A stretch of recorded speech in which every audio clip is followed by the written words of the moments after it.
All right. Well, my message this morning is called Running on Empty. I was reminded of this a few weeks back, and it's actually started since Halloween, and so this week is kind of crazy because of me catching the cold that the boys had. I thought, okay, I've got to give this message so I can get it out of my system and quit claiming this, But, what happened a few weeks ago is that I was driving down the street, and it was about 5:30, and you know how crazy the traffic gets. And so I was in the van, which we don't drive that much anymore, but I looked down and I saw the little red line getting like on the E, and then the little light came on. And I was like, oh no. And I get real nervous when the gas line gets down there. But I don't like to pump gas. So I kind of have this dilemma, don't I? Yeah. So I called Warren, I said, okay, here's where I'm at. Do you think I'll make it home with this amount of gas? And he goes, well, why don't you just stop and get gas? And I said, I don't like to pump my own gas. So he goes, well, don't drive it here and then run out in the driveway. So anyway, I was like, well, if I run out in the driveway, it's your fault because you're supposed to get me my gas. So I'm driving and I get backed up in traffic, of course. And I'm backed up and I'm thinking, there's no way. I mean, it is backed up. And I said, there's no way I'm going to make it. I mean, the whole time I kept looking at that line and driving down the street, getting all nervous and anxious and upset about this gas gauge. And I could just see that little red line going closer and closer to the bottom, and I'm thinking there's nothing left, right? It's just running on fumes. So when I was stuck in traffic, I thought, okay, I'm just doing a U-turn. Here in Georgia, you can do U-turns anywhere. So I just did a U-turn, headed straight to the gas station, pumped my own gas. But the moral of the story, behind the story, is the whole issue is of how nervous and anxious and upset I got over almost running out of gas when it was such an easy fix, wasn't it? Mm-hmm. And how many times do we do that to ourselves? We panic and we stress over something that is an easy fix. Don't we catch ourselves doing that all the time? Mm-hmm. It's so silly. And really when we panic and stress, all we are really doing is exaggerating reality and exaggerating and escalating the feeling of running on empty. And why do we need to do that to ourselves? There are times that I feel like I'm running on empty when I have no energy, where I just want to lay around and be lethargic. And we should take those moments to nurture ourselves and take the time to be quiet or to find that quiet little place to take a little nap. But the reality, the capital R reality, is that we are spiritual beings in this human existence. And we have all the energy and all the power we need within us as spiritual beings. And that is a powerhouse, capital T, truth, if we can embrace it and know that for ourselves. But the problem is we get into this whole mindset of having to be in the physical sense that we forget that we're spiritual beings. Fillmore wrote this in Atom Smashing Power of Mind. It says, divine mind is the one and only reality, capital R reality. When we incorporate the ideas that form divine mind into our mind and persevere in those ideas, a mighty strength wells up within us. That's the power of prayer. Then we have a foundation for the spiritual body. The body not made with hands, but the eternal in the heavens. When the spiritual body is established in consciousness, its strength and power is transmitted into the visible body and to all things that we touch in the world about us. That's why when we claim health and truth and all of that it comes manifest into our bodies if we believe it. And we are this powerhouse of energy that we can live from, and I like to say live with divine mind or with God, if we focus in on that idea.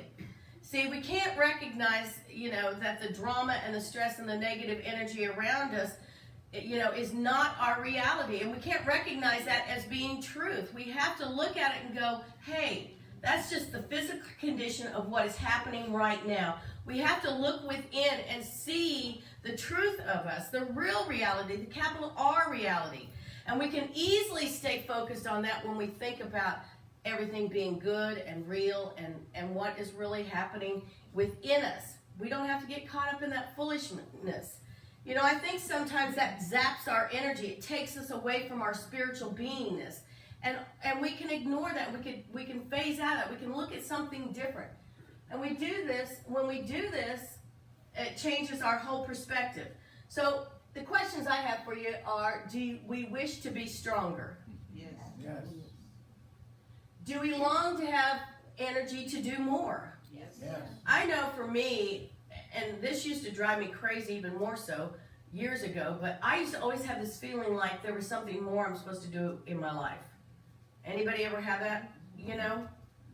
Do you know what I'm talking about? Like you're thinking, man, there is something more for me to do.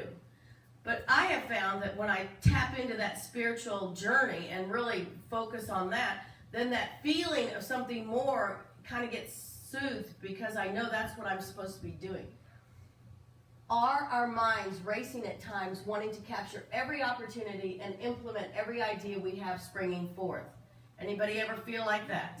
Yeah, like you have all these ideas and you're like, wow, I can't keep up with them, or I can't get them all out, or I can't experience everything I want to experience. Especially this time of year, you know, we have so many activities going on. We want to go do everything and go party and have fun with everything, don't we? But sometimes we have to take that moment just to take that breath and breathe.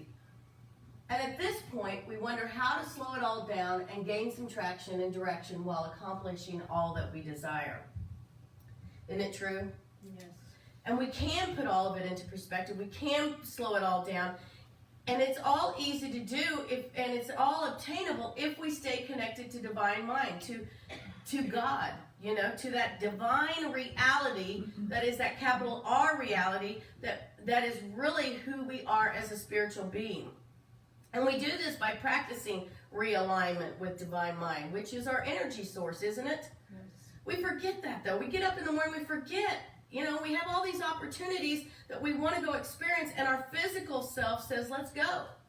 But sometimes we don't start our mornings in that spiritual space first, where we actually, you know, center on the truth of who we are and move from that and make decisions from that idea. And of course, it's our choice. We get to choose what we do. And depending on what we choose, it tells us how many opportunities we have to be able to practice this. You know, if we're making the wrong choice, we're going to practice that over and over and over again, aren't we? But if we're making the right choice and seeing reality, capital R reality, then guess what's going to happen? We're going to move beyond that practicing it, and we're going to see something better and deeper within our own selves. And that's really huge. You know, well, the small R reality is that the holidays have hit, haven't they? And how many of you went Black Friday shopping? Anybody? You know, there's one person. I'll tell you what, I don't know. Warren said, I asked him about it because I don't, you know, do it anymore. But I asked him about this because I said, you know, have you heard any reports about how crazy it was or anything? And he said, well, they said that people weren't buying out there buying as crazy. Was it crazy out there? I've gone, I guess, the last 7 years, and no, it's really chilled out. Okay, well, a lot of people are getting on the internet too. well, yeah, I think that's what has changed it. Plus, you know, everybody's starting sales on Thursday instead of Friday. But I remember the days, and this is when I lived in Kansas, you know, where it's freezing cold.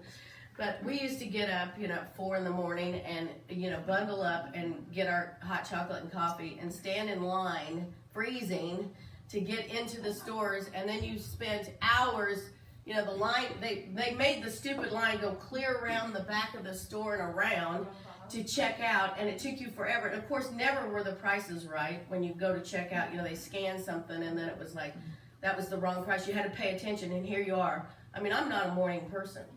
It wasn't a pretty thing. No. The reality of that situation was a bit scary, you know, because those girls didn't want to mess with my price. No. I was not happy. But the thing is that those stressful moments we don't have to deal with, do we? We don't have to get in those crazy situations. And, you know, we can move beyond anything that is like that. But Thanksgiving and Christmas, you know, it can make you feel stressed. It can make you feel like you're in this time of year that just is crazy. And of course, there's other activities added to it. There's work parties or church activities and things that you want to do. Family stuff, you know, just even some of your family members might kind of put the stress load on you. Can you? Anybody have that experience over Thanksgiving? Yeah, you know. So the thing is that we have to, sometimes getting ready for the holidays or even thinking about the holidays can be a kind of a burden and can make us start feeling like we're running on empty, like we just don't have the energy to deal with some of these situations or some of these people.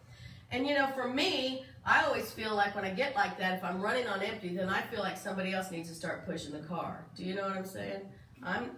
It's like, come on people, get on board with me, be with me on this whole journey. But what happens usually is that I make other people miserable because I think everybody needs to be included into my stress level. Anybody feel like that? Like if you're sitting there trying to get stuff done and nobody's helping you, you're more like, yeah. I love this little picture because see, the guy's got the umbrella and it's only raining on him. You see that? That's what it feels like sometimes, right? Like you are under this load of stress and nobody else cares and nobody else is concerned, and by golly, everybody else needs to get on the umbrella with you. Well, I know that sometimes it's just the idea of changing our perspective, but other times it's like, hey, sometimes we really do need some help, you know, and we don't want to be the one taken away from the fun, do we? Because we can get in that idea of, hey, this is fun times, and then get all stressed out and whacked out and cause everybody else to feel not so good about it. We have to remind ourselves that we are spiritual beings, and it comes down to a simple choice. And the choice is, we are the ones who establish our reality, and there are two ways we can go. We can go physical reality or spiritual reality.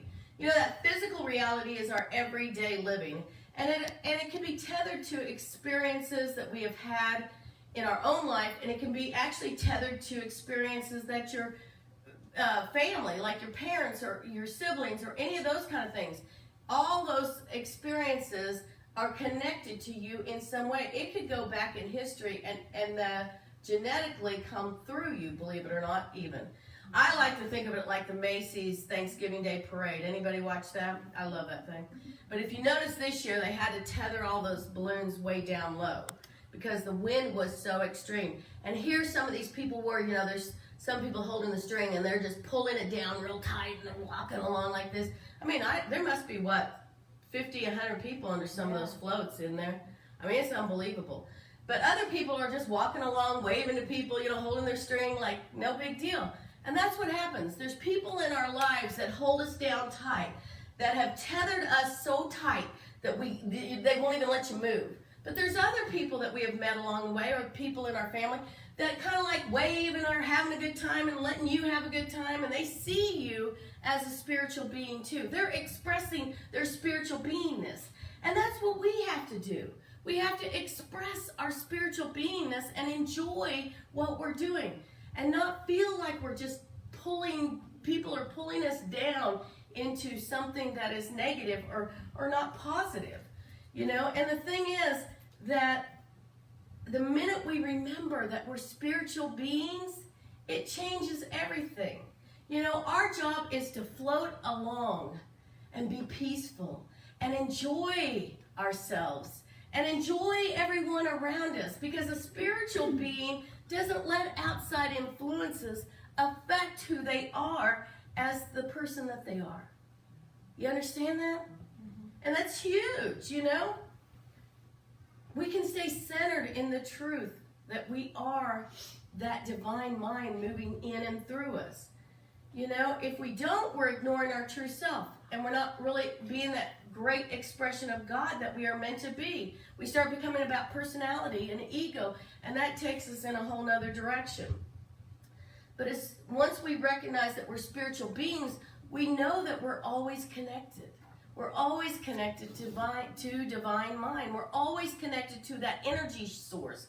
And that's like the Energizer Bunny. You know, if we realize that we are connected to that energy source, no matter how our physical body is feeling, we can pull together our spiritual self and that healing energy, just like Adam's smashing power of mind and Fillmore's quote, it goes out into your body. That's how we heal ourselves. That's how even a cold that usually can make you feel so terrible, you can heal yourself from. You can bring yourself about to this place where you feel like you've got that power and energy again. So we have to think about outpicturing that spiritual beingness. Fillmore tells us this. To know accurately about the reality of things, we must disregard all appearances as indicated by the five senses and go into pure reason from the spirit which created everything that has permanent existence. So that pure reason is really the idea of that divine mind, those divine ideas coming through you. The pure reason should probably be capitalized. Fillmore wasn't always good about capitalizing things, but because Fillmore is describing God, or that energy source again. And our physical reality is distorted by the physical world in which we live in. We all know that.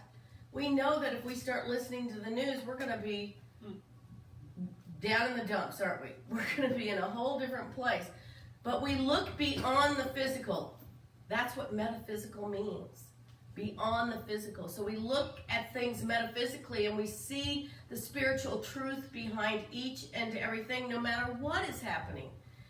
And I think this creates a new vision, and I do believe that we are the critical mass that can make this happen, that we can change how the world exists if we all start thinking from the point of view of being a spiritual being. Is it hard? Is it difficult? Yes, because we forget. The minute we walk out the door, we forget that we're spiritual beings. I mean, most people don't start their car and go, oh, I'm a spiritual being.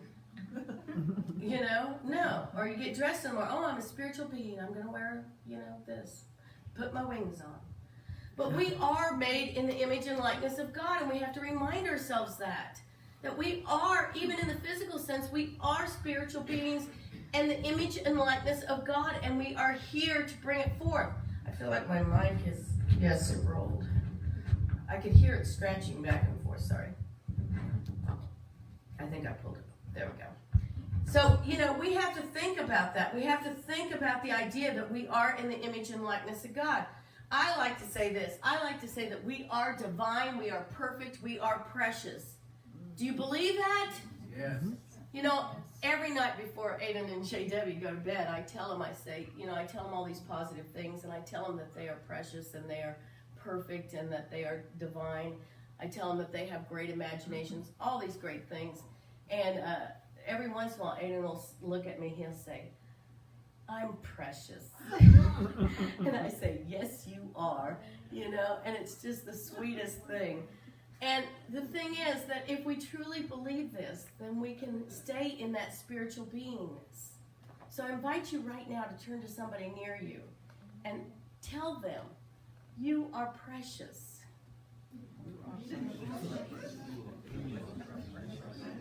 I have a cat name. Behind you.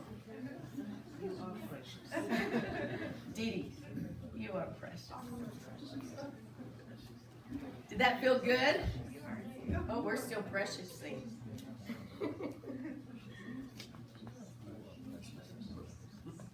Thank you. Didn't that feel good? Mm-hmm. Yes. Did it feel like truth for you? Yes. Did anybody feel uncomfortable? No. Good. Because sometimes it does take a little bit to kind of take that in and absorb it as truth. To know it for yourself that you are precious. That the world would not be the same without you here. And not only just for your family and your immediate family, I like to say, but for your church family and everybody that you encounter. You are precious in the world. And we have to know that, and we have to feel that truth. But it can take a little bit of soaking in before we really believe it. There's things that we have experienced that we kept or that have influenced us. And then there's things that have made major impacts in our lives. And some of it have built us up, and some of it has torn us down. And every thought, word, and action has brought us to this now moment today. And every thought, word, and action has brought forth whatever we are. And it is from this moment that if we claim that we are precious and that we are spiritual beings, that we can move forward in a new direction, no matter what has happened in the past. Some of it we've erased, some of it we've embraced, And some of it we have hidden or stuffed down, and that's okay. Because whatever is in our life that is causing us to not embrace that truth that we are precious, that we can change that in any minute just by taking and changing our thinking. And we have to do that. We have to change our thinking like our life depended on it, because it does. How we live depends on how we think, and we have to change our thinking. Phil Note shares a little bit more from Adam, Smashing Power Mind, in this. The more spiritual truth you pile up in your mind, the more you have of reality, the capital R reality, and the larger is your capacity of the unlimited. But if you have nothing of a spiritual character, what little you have of intellectual attainment will eventually be taken away from you.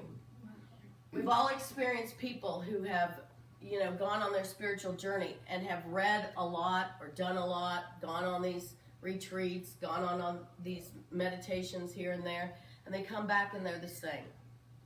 They come back and they want to spew everything that they've learned, but they're not living from that.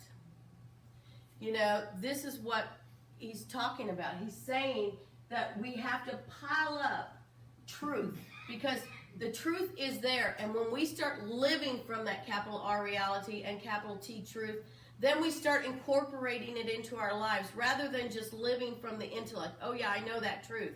Well, okay, you know that truth, but are you living from it? Are you seeing the Christ in another? Are you coming from that place where you know every being on this planet is precious? It's a big difference. Big difference. And I know that, we look at things sometimes and we think, gosh, that's terrible that that's going on. But how do we change that? We change it by seeing the spiritual beingness of each and everything and every person. We see it from a different perspective. We see it the way we need to see it.